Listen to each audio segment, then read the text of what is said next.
Back to the Jungle Fever podcast. I'm Ethan Sargent and Crowley is here alongside me as always. It is March 24th. We're recording on a Tuesday instead of a Monday this week. We got baseball coming up this week. The Reds are back in action. My Yankees are Yeah. back in action tomorrow for some reason. I think that's dumb, but whatever.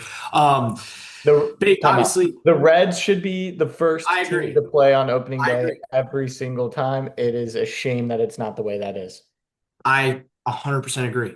I, even as somebody who is, the Reds, I do like the Reds very much, but they're decidedly my second team behind those New York Yankees. And for some reason, they're starting the season on Wednesday in San Francisco against the Giants before everybody else. Like, I'd maybe get it if it was like the Dodgers, right? You do like the NFL does, where they open the season with the World Series champ. But it's like, I get how big a brand the Yankees are, but whatever. Digress. This is not a Reds podcast. Want a Reds podcast? Go listen to Carl Blaylock and Maxton Brunke. They got a great thing going over on Blaylock Media. Um, we got a Bengals podcast, and right now, obviously, we're in the thick of the off season. It is now officially draft season, right? We've pretty much moved past free agency. There might be a couple. There are still some names out there. Joe Burrow went and played in a flag football tournament this past weekend. He took some Interesting. shots. He had some throws. He had some runs. He had some Scared plays. me a couple times. Yeah, he's got it. Let's take it easy, Joseph. Um, it was interesting that him and DeAndre Hopkins seemed to have some nice camaraderie. DeAndre Hopkins still a free agent. Hopkins seemed to express both online and in a couple of interviews that he wouldn't hate getting passes from Joe Burrow. So I don't know, maybe something, but I mean, you feel like the one position the Bengals don't really need an add in is wide receiver. So we'll see. Wide Obviously, receiver.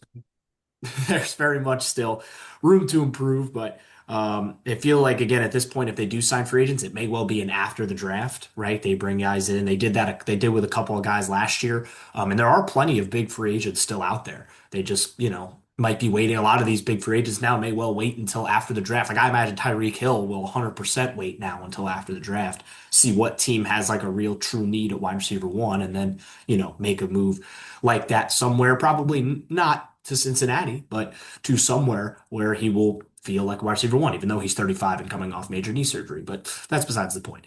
Um, we got a lot of pro days this week.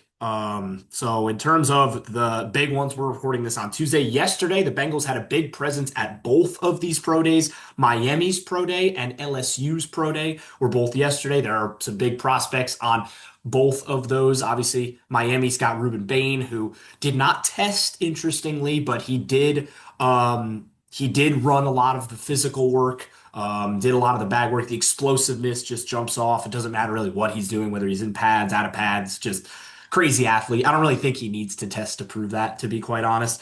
You obviously also got Francis Mauigoa, the offensive tackle there, and plenty of other big players, Mesidor, as well, the other defensive lineman there for Miami. For LSU, a couple of big guys there. You had Mansour Delane, who ran a 4.33, I believe, in his 40-yard dash. Elite speed from him. That'll turn some heads. I mean, he's already a great prospect, but that'll help his stock a little bit more as well. Harold Perkins also had a very good pro day. Not a guy I think that's a first or a second round pick, but definitely somebody the Bengals may well look at later on in like the third or fourth round. Incredibly high upside athlete. The question is kind of where do you play Harold Perkins? That's always kind of been the thing with him is he's got some good and some bad in a lot of different spots. And he played almost every position on defense at LSU over the course of his career. So that could be an interesting one as well. A couple today. Auburn's is today. You've got Keldrick Falk Stay out away. there. Stay away. I know but then again, like we did this with Shamar Stewart last year, and they ended up picking him. So like I have to mention it. Those numbers are going to be eye popping. They're going to be like, whoa. Like he can Yeah. move. He's big. He measures well. The whole football aspect hasn't really Mm. translated well for my guy. Yeah, then the Bengals, they already posted a picture today. The Bengals have a heavy presence, as would be expected, at the University of Cincinnati's pro day today. Zach Taylor is there. A couple other scouts are there. Obviously, not a very far trip for those guys. I think there's a couple of big players to mention for Cincinnati on the defensive side of the ball, and one offensive player as well. Obviously, you got big guy inside, Deontay Corleone, the Godfather. He would be a pretty instant fan favorite in Cincinnati, already is. I think he is definitely somebody the Bengals will look at. The Bengals already have a top 30 visit scheduled with this next guy, Jake Golday, a linebacker out of Cincinnati. He's a very talented player. I would like this pick a whole lot in the second or third round. I think he is a very, very good football player, would bring a high IQ floor to this Bengals defense. Would like that pick a whole lot wherever it happens. On the offensive side, I think the only player the Bengals may well be looking at outside of the O linemen, a couple of decent ones there, is tight end Joe Royer. There could be some upside there for him. Obviously, I do think the Bengals can probably stand to add a body or two to that tight end room as it is right now.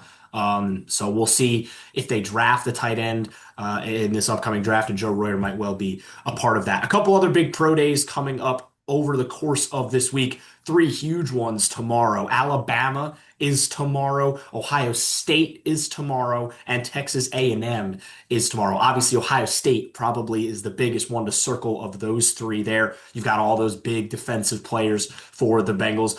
You've got Caleb Downs will be testing. Max Clare will be testing tight end for them. Cade Curry will be testing. I don't believe Sonny Styles will test. Why would you need to after what he did at the scouting combine? So, So again, I think Downs will probably be the most interesting one to keep an eye on there. Obviously, it's been well telegraphed and well explained about how Bengals are potentially interested in him. They had a meeting with him at the combine. They may well use a top 30 visit on him as well. So we will see what happens with that. Three more on Friday as well. Arizona State, Florida State, and Mississippi State. So the pro days really starting to roll here as we get closer and closer. We're actually 1 month away exactly today. It'll be April 24th out in Pittsburgh. That will be the NFL draft. So we're 1 month out. Aiden, any real thoughts on where on some of these pro day guys? Any one of those days or dudes that we talked about or haven't talked about that you've got some interest in? it's never going to happen in a million years. I want the Bengals to jump to like 7 in the draft just to secure. It feels like really secure Ruben Bain. Um, the feel is that he's going to drop a little bit because his measurables are bad, but you just watch that man work and it's incredible. It's incredible. His bend and the way he's able to cut corners and he's getting pretty close to like just parallel with the turf with how he's able to get around corners. It's incredible to watch. Jerry Montgomery was front and center to watch Ruben Bain on Miami's pro day. You think about what it costs to get up to like 7 with the Commanders. Like 'cause the Commanders, I don't know, they feel like they're in a weird spot as well. It's like a third round pick. I'd do that in a heartbeat. I just don't think it's going to happen, unfortunately. And I'm a little bit scared that Bane won't be there. But Delane really popped for me. I think that speed really stood out. I think he's got obviously a lot of the intangibles as well. In his time at LSU, he played really, really well. That it made once I saw those numbers come out, I felt a little more apt about like corner maybe not is as bad, you know. I never thought it was bad to begin with, but it just feels slightly better seeing some of the numbers that he was able to put up, right? Absolutely. And I mean, you look at the body of work too, like that. We've kind of talked about this a whole lot with Bane in particular, right? Where it comes down to profile versus film, right? And again, I talk about this guy a lot, a little bit. Josh Pate has a good quote where he says, they don't play the game on paper, right? You play the game on the field. And you can, nitpick because there are some nitpicks with the profile, right? We've talked about the hands, right? They're in like the second percentile in terms of smallest hands in edge rushing history.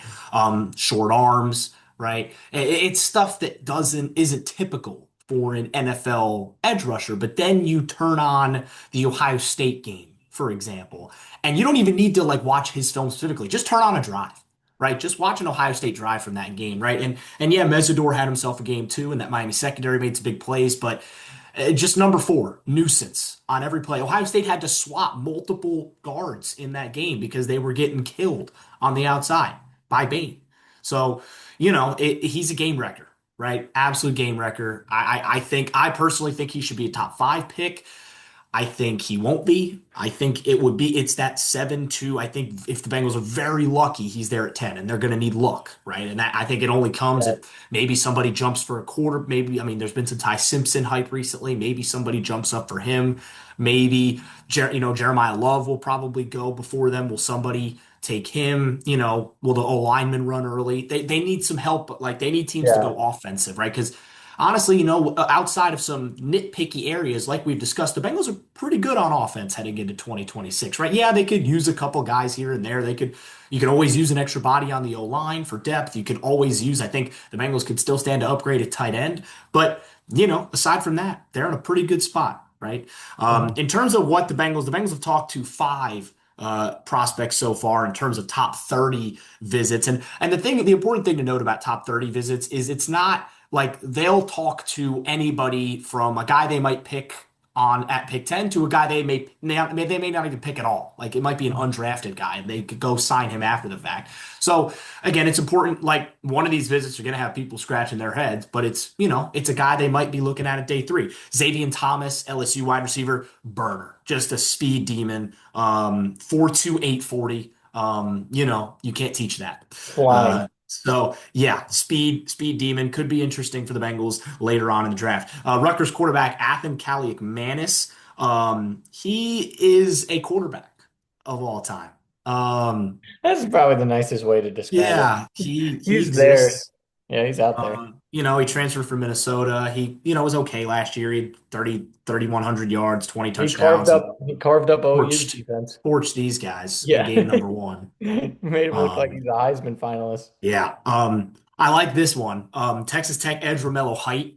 I think, obviously Bailey gets a lot of the plaudits. This guy reminds me of Mesidor a lot, from Miami, right? It's a very similar situation to Miami where Bain, drew a lot of attention, but Mesidor was really good off that edge as well. Mesidor is a guy that's probably could sneak into the first round himself. I don't think Romello Height will sneak into the first round, but he was pretty damn solid off the edge for the Red Raiders as well. Obviously, with Bailey drawing the attention that he did, 17.2 pass rush win rate over the last 2 years. Very much could be in play on day two for the Bengals, so that could be an interesting one. Indiana running back Kalen Black is a visit. Obviously, national champion, was the RB1 for the season there for Indiana. Had over 1,000 yards. Bruiser, right? You saw. I think the game against Alabama was probably his best. That's a good band front, but they got shredded, right? And yes, some of that is on that great O line that Indiana had, but that you got to attribute some of that to Kalen Black because he's got great speed, but also great physicality. Two more on defense now. Ole Miss safety Kapena Gushikin. I don't know if I'm saying that right, but I tried. You said it with He's a confidence. Washington State transfer. He had 38 solo tackles and an interception last year. And then the last one is the one that I mentioned a few moments ago with Cincinnati linebacker Jake Golday.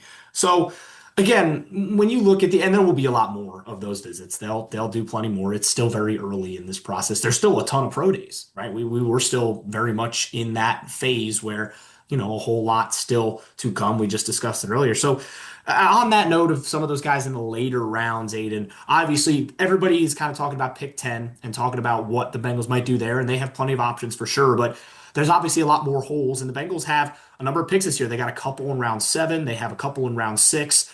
They don't have a fifth round pick this year because of the Joe Flacco trade, but they picked up that extra sixth from it. So, with those late round selections, which they have four of them this year, what are some guys that you circled that obviously we talked about this during the process last year about how Kansas City Chiefs have built their dynasty off of day three picks. You have to hit on these. What can the Bengals? Where are some guys? What are some dudes the Bengals could potentially look at? We just mentioned a couple, like Corleone probably will be. I think he'll probably be there like in the fourth round. That might be a guy the Bengals could look Mhm. at. But who are some other guys? Because I've got a couple here myself. But who are some dudes you've been looking at? Yeah, that's kind of where I wanted to think about first was that late round, you know what I mean, that Dante Corleone, but you took that one. But I think tight end. I think this class is really, really strong for tight It end. is I think you very can strong. wait till day three. There isn't necessarily a guy that like pops off the page as like I need this guy in a Bengals uniform for tight end, but absolutely see them taking a stab at it late. Some guys who I don't think necessarily are going to make it to day three, but I think are really good. So someone like Chris Johnson out of San Diego State, the corner, Mm. he's Very good really senior, good. very good senior bowl. Yeah, he's a riser as well. His RAS score was a near 10. It was a 9.82. He is somebody that I could see the Bengals potentially taking a stab at in the second round if he's there. Maybe even the third round if you want to kind of risk it a little bit. And then another second round guy that I really enjoy that I don't know, he might be working his way up into like late first round, unfortunately. But our Mason Thomas out of Oklahoma. Mhm. I you watch him, he pops, and then you see his combine stuff, or excuse me, his pro day stuff as well has been really good. He ran a 4.67 40. He had a 34-inch vert. He had a 10-inch broad, and a 7.17 0.15 three cone. All really good stuff. He's an And incredible athlete. quickness. Yep. And I so love like that. you just more on the edge, more on the defensive line. I think they need to keep adding. Well, right. You think about, right, they lost Trey Hendrickson. You've got Miles Murphy right now. You've got Shamar Stewart. You've got new addition Boye Mafe. But behind that, not much, right? They need, I think, in terms of what they're looking for, they need guys that can come in on third down and rush the passer. They need guys with better pass rush win rates. They need to get to the quarterback more. It's been an issue the last 2 seasons, right? And that was with a guy who led the NFL in sacks for one of those 2 seasons. So, I think they know that that's an issue. I do think they'll address that. I mean, if Bain's there, they might well address it at Pick 10. But like you said, I think I'll keep you on that roll of some guys they could go for on that second day. How about Denai Dennis Sutton out of Penn State? Somebody who, again, freak athlete, pops the tape in terms of that. The production was maybe not quite what he would have liked. Obviously, Penn State was a little underwhelming as a team last year. But I thought that Dennis Sutton still had a very good season, had a very, very good pinstripe bowl against Clemson in his final collegiate game. I think that's somebody that the Bengals could very well target in that kind of late day two, range and that third round pick potentially. I feel like that's where he'll kind of end up. In terms of some other guys they might well look at, you mentioned tight end. How about Eli Stowers out of Vanderbilt? A converted quarterback, right? It was initially recruited as a quarterback out of high school, converted to tight end, was Diego Pavi's favorite weapon at Vanderbilt this past year. I mean, we've talked a lot about freak athletes today. Stowers might be the best of the bunch. I mean, this guy's like 6'4", 260. He's like a physical monster in every aspect. Pretty good catcher of the football, too, for a guy who didn't play the position very much until college. But an interesting one there just because of that aspect of, he's switching, new position, new mindset. But that's a guy I think the Bengals will really like potentially. They were at Vanderbilt's Pro Day, which was last week, by the way. Also, Michael Trigg at Baylor is another tight end I really like. Another guy I really like, I'm actually about to go out to this college pretty soon. Bryce Bedecker out of Oregon, linebacker. This guy, Oregon's defense was very solid last year. They had good players at all three levels, but they didn't really have they didn't have a superstar, right? They didn't have like a Ruben Bain like at Miami or anything like that. Bedecker was the quarterback of this defense, right? He was the shot caller. It's interesting. I actually had a conversation with somebody in this Oregon athletic office, somebody who actually works with the linebackers very closely at the University of Oregon. Had a conversation with him last week. He said that essentially what they do is they put so much onus on the linebackers of this football team. They basically tell the linebackers to call, and this is a thing that happens at a lot of places, but they emphasize it at Oregon. They tell the linebackers to call the plays. And look, you have 20, 25 seconds, right? When you line up, you have maybe 15 seconds. These linebackers have to identify, just like a quarterback has to identify and read a defense. Oregon specifically, and a lot of defenses do this, but I had the lucky experience to talk to somebody who's involved in the coaching staff. They tell guys like Bryce Bedecker, and in this last season, it was Bryce Bedecker, to identify defenses. And there's a reason why Oregon, with the exception of Indiana, beat pretty much everybody last year. So, I like the Bengals need some guys like that. They haven't had that, right? And I think again, we talk about how deep this linebacker class is. There's besides Bedecker, there are plenty of other Yeah. very good linebackers. hanging around on day I two or think a day guy three. like Jacob Rodriguez kind of fits Yep. that bill as well with Texas Tech. I mean, there were Jacob still Rodriguez, Kyle Lewis out of Pitt, um, the kid out of Indiana. What's his name?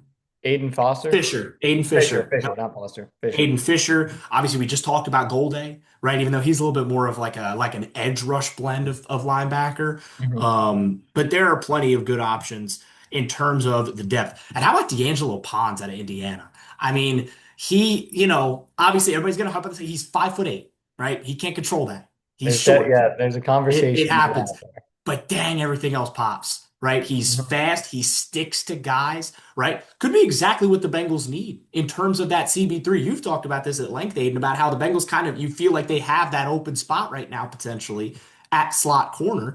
How about a rookie jumping into taking that spot? Yeah, it's interesting. That conversation is interesting because it feels like the league is moving away from that profile of corner. But it also you watch Pons play, he doesn't play like his size. Like he doesn't hit like he's 5'8". He is fearless. He is the first guy to the ball in a lot of situations. He's the Reminds you of one who somebody took else? He's the one who took the Jeremiah Smith matchup. And Mm, granted, they were high school teammates, they were buddies or whatever, but he wanted that. Jeremiah Smith, I don't think people realize how big that guy is. But he did not shy away. He did not back down to the moment. He's got that kind of just like that dog that you want in corner. And that's weird to describe like a prospect that way, but it's like fair. it's one of those things you just can't test, you can't measure, but he's got it. And that's something that I love and the size scares me for sure. But he's very good in the run game.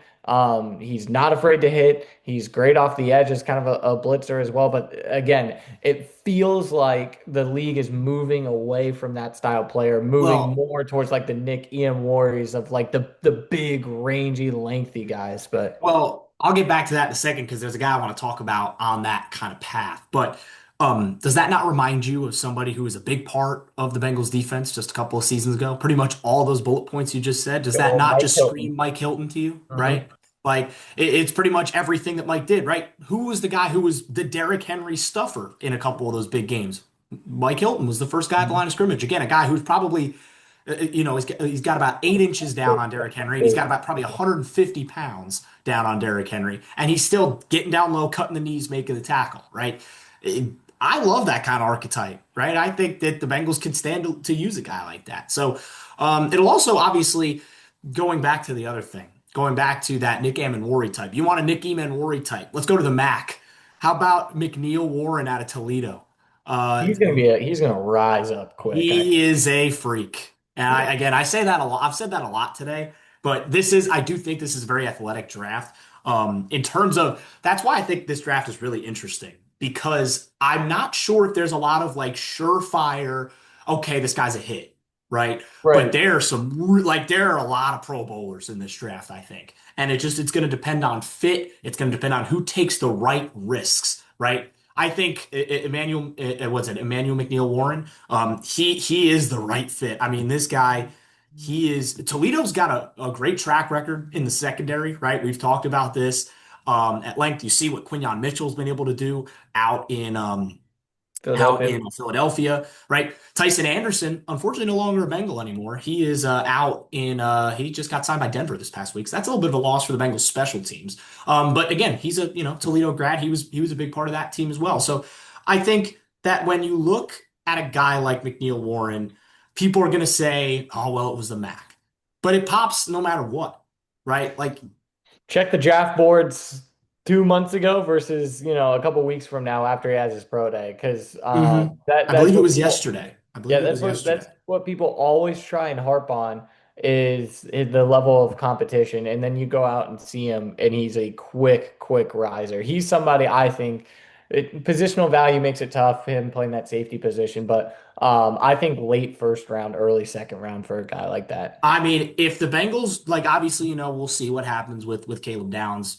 They could well take him at 10, and then that kind of takes your need away there. But if the Bengals don't get, or if they decide to go in another direction at pick 10, right?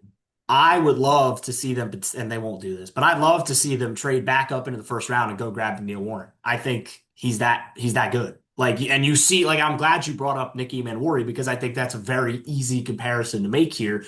Rangy free safety with that big physical body that's going to come down into the tackle box, make plays at the line of scrimmage. Like, that's exactly, I think, the kind of archetype a Bengals defense could stand to use because what was the biggest thing the Bengals missed last year from their safeties besides tackles? Us. It was those pop plays, Mhm. right? It was like coming down, laying the hammer, which they usually miss the tackle, but that's again like they need those splash plays. And how many times this year if you turn on a Seahawks game, was number three in the middle of the action for Seattle, right? He was just there on every play. He was a rangy guy who made a ton of huge plays for them as a rookie, right? And he was the 35th overall pick, right? He was an early second round pick. Yeah, yeah. I mean, that's good. GMs always tend to do that, but there's just no way that, whoa, my camera zoomed in a bunch. There's just no way that he needed to be dropping that much. I don't understand how he got there. He did. And then he went out and balled. He just did his thing and he transformed that defense. It's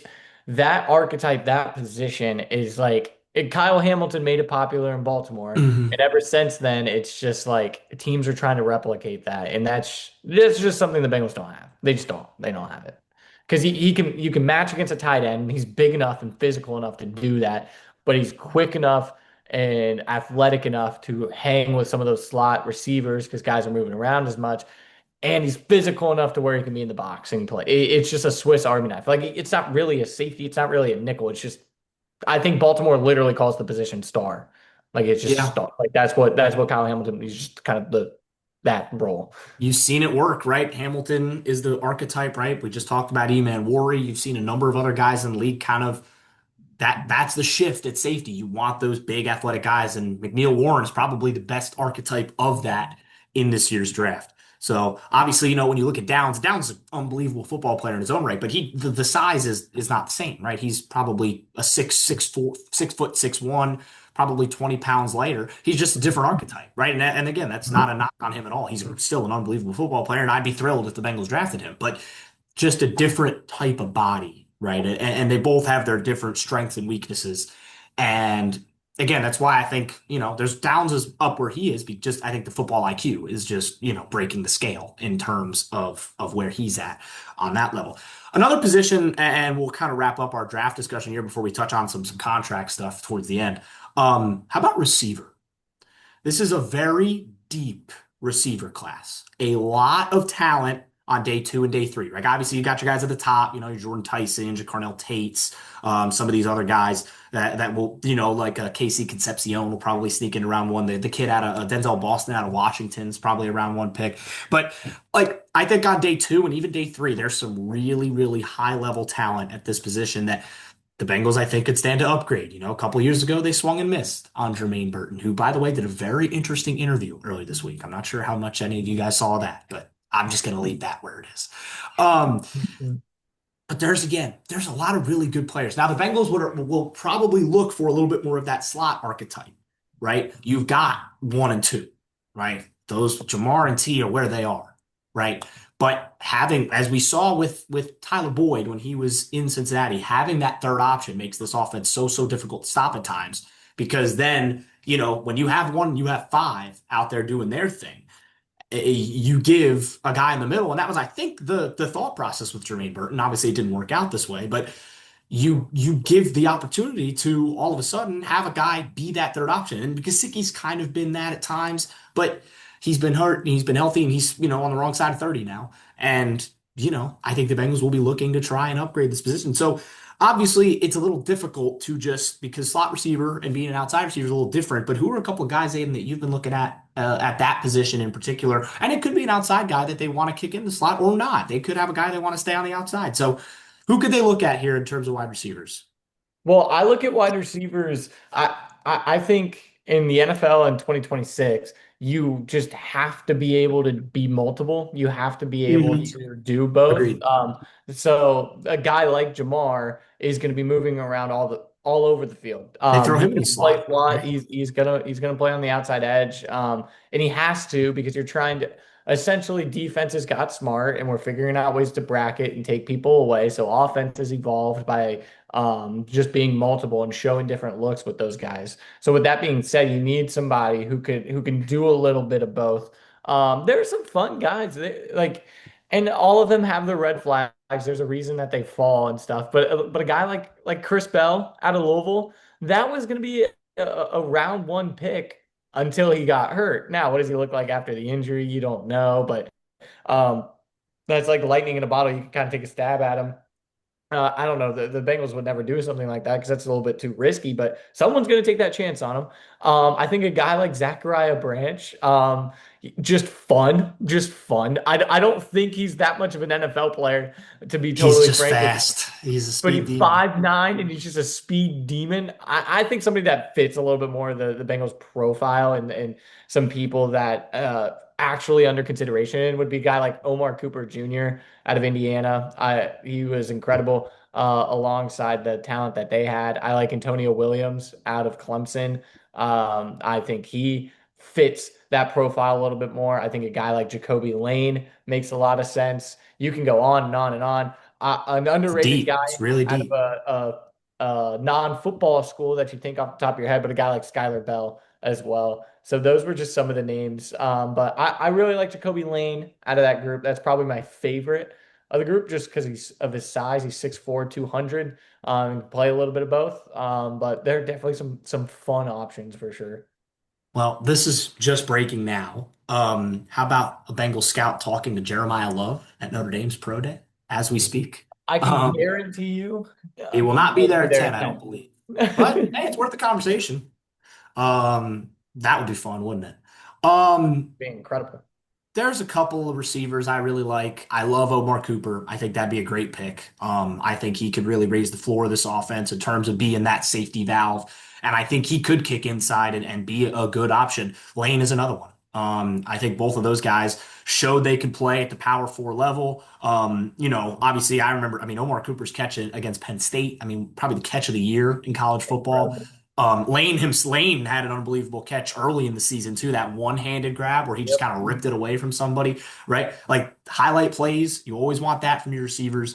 Um, and I think again, the thing about Branch, I believe over 55% of the routes he ran in college were screens. Yeah, Uh, it it doesn't is, translate. But yeah, man, is he fun to watch. he is. No, I don't disagree at all. He is fun as heck to watch. Um, I think. What about Bernard Before out of you get Bama? Do they dip back into the well? Yeah, I mean Bernard, yeah, I could see that. He another one that had. I mean, that catch against Oklahoma was unbelievable, right? If you think about those kind of plays, I think that's the guy the Bengals could use. That sort of wide receiver three that can be. How many highlight plays did Tyler Boyd make? Right? He was huge. He made some monster plays down the stretch, and I think that's one of the big reasons why the Bengals offense was so successful was having that third guy. And not to say it hasn't been successful without the third guy. Look at what they did 2 years ago, and even at points this year, but. Right, you think about the ease that takes off of Jamar Chase and off of T. Higgins, and then all of a sudden they're staring at one-on-ones, and all of a sudden they're getting open. Right, it's a big deal. I think, and we'll talk more about this over the next couple of weeks. Right, there's still plenty of linemen on both sides of the football. I think that they'll look at defensive tackle, even with the signing of Jonathan Allen. I think could be a point of emphasis in this draft. Lee You Hunter. look. Could Caleb Banks drop to the second round with these injuries? I think I would not be mad at all with a Caleb Banks round two pick. I think that that's a high upside pick. Obviously at pick 10, I think it'd be a Big pretty big swing. reach, Big swing. but I'd be okay. I'd be very much okay with that at pick 41. I think he is a high upside player. That's I think worth the day two pick. And then obviously on the offensive line, I think they could. You can never hate on getting a swing tackle if you can upgrade on Cody Ford, right? It's probably a win. I think they'll look at that, but we can talk more about some of the O line guys later on as we roll. Real quick, last few minutes. It was reported earlier this week that the Bengals are and have communicated this interest to Dax Hill and DJ Turner, who, by the way, important to note, are represented by the same agent, that they would like to extend both of their contracts. Now, a position we didn't really talk about today was corner, right? It's a position we could probably talk about a little bit more next week. because do the Bengals draft a corner at 10 to increase their leverage over one of those two guys potentially? Do they re-sign both? Do they just re-sign one, and who would it be? Questions abound, and none of these questions will be answered for at least another month. The conversation around Bengals extensions are always just so funny. Like pulling teeth. The language that is used is always just like there's nothing there, you know what I mean? But it feels significant because that's how the Bengals operate. So Kelsey Conway was the one who reported this, and the way that it was worded was the Bengals have let DJ Turner and Dax Hill know the team would like to give them a contract extension. I'm sure that DJ and Dax knew that probably last year before they had breakout. You know what I mean? Like the I would like to give them a contract extension as well. Now, when there's actual dollars being thrown around, there's actual years being thrown around, and there's actual work to be done and progress being made, then you have my attention. But just the intent with this Bengals front office has never been enough at times. And so maybe that's the pessimist in me talking, but just because they say that they want to doesn't necessarily get me excited because I know their track record. Yeah, I'm just, I'm in the same boat, right? Like I think you have impetus. You saw what they were able to do, especially towards the end of the season. Talked about how good Dax looked on the outside, right? Could the Bengals go with a Delane or a Jermod McCoy potentially, or some of these other guys at pick 10 to potentially say, okay, well, now we have a corner. We don't need to re-sign you. And I hate that we have to have that conversation, but it That's all they happens. offer. There's precedent. We've seen it.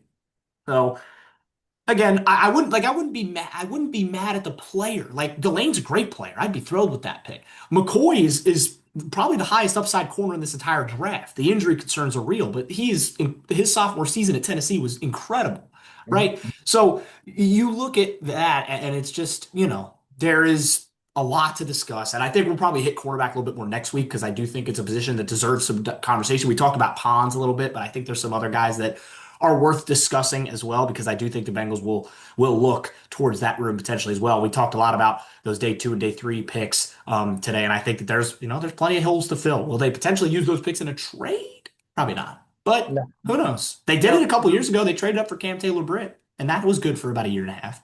So So um, that's he burned them signed in maybe six, Indianapolis, by the seven. way, in case you Yeah. missed that. Yeah. Dude, Lou is just getting all the old band back together. Didn't ADG also just sign back there as well? Yes, he Yeah. did, So and yeah. they made a very big run in Hendrickson.